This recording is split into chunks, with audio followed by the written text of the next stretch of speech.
ચાલો મિત્રો, સ્વાગત છે તમારું અમારી કિયા કિચન રેસીપીમાં। તો ચાલો આજે આપણે બનાવવાની છે લીલી મેથીની ભાજી અને ચણાના લોટવાળી।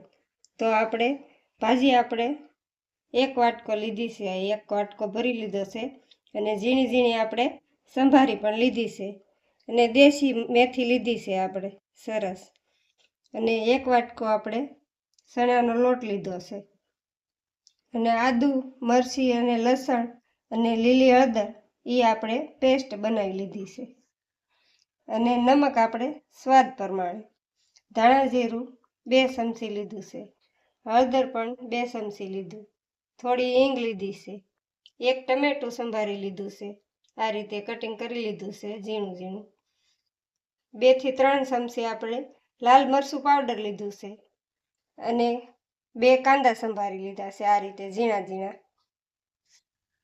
મેથીની ભાજીને આપણે બાઉલમાં લઈ અને ધોઈ લઈશું।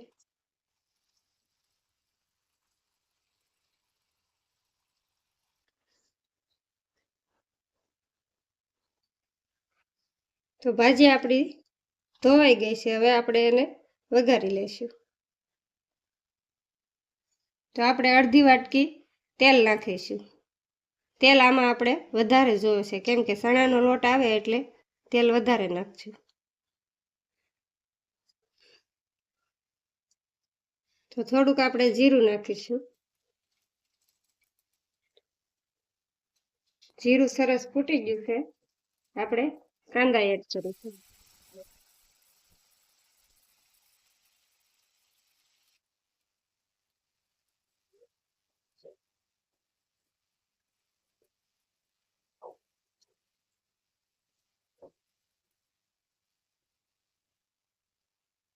આપણે આદુ મરચી અને લસણની પેસ્ટ કરી છે એ એડ કરીશું, એને પણ સારી રીતે આપણે સાતળી લઈશું।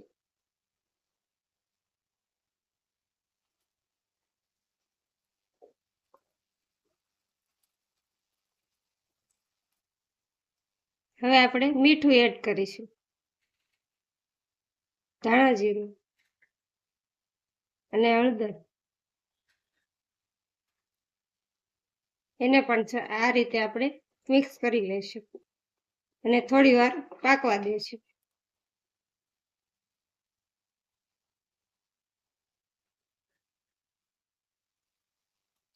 હવે આપણે ટમેટા એડ કરીશું।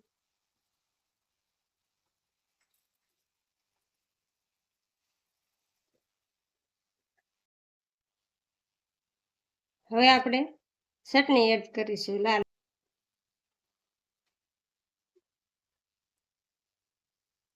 હવે આપણી ગ્રેવી પાકી ગઈ છે, હવે આપણે મેથી એડ કરીશું।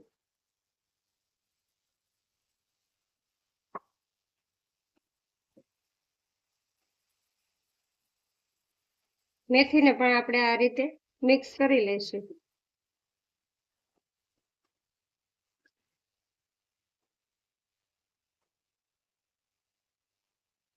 મેથીને આપણે 2 થી 3 મિનિટ ઢાંકીને પાકવા દઈશું।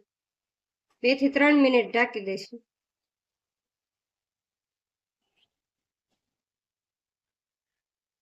બે થી 3 મિનિટ થઈ ગઈ છે, હવે આપણે જોઈ લઈશું।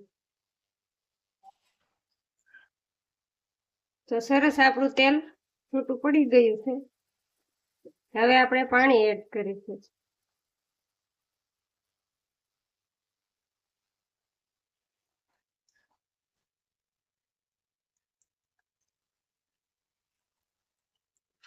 આપણે 2 વાટકા પાણી એડ કર્યું છે, 1 વાટકો લોટ છે અને 2 વાટકા પાણી એડ કર્યું છે।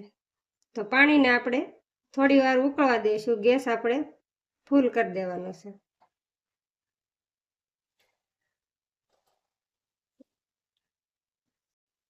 તો હવે આપણે જોઈ લઈશું, પાણી આપણું સરસ ઉકળી ગયું છે, હવે આપણે લોટ એડ કરીશું। તો લોટને મેં સાળી લીધો છે, આપણે સાળીને એડ કરવાનો છે।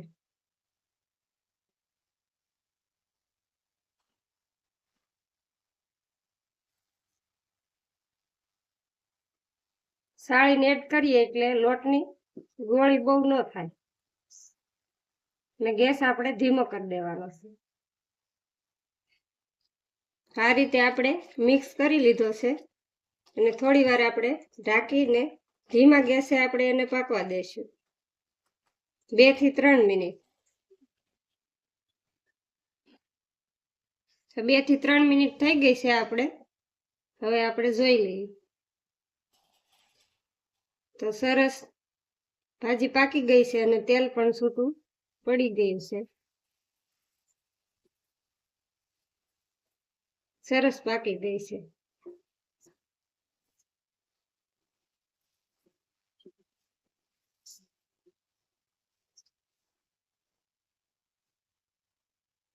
તો આપણી ભાજી તૈયાર છે. હવે આપણે ગેસને બંધ કરી દઈશું અને નીચે લઈ લઈશું.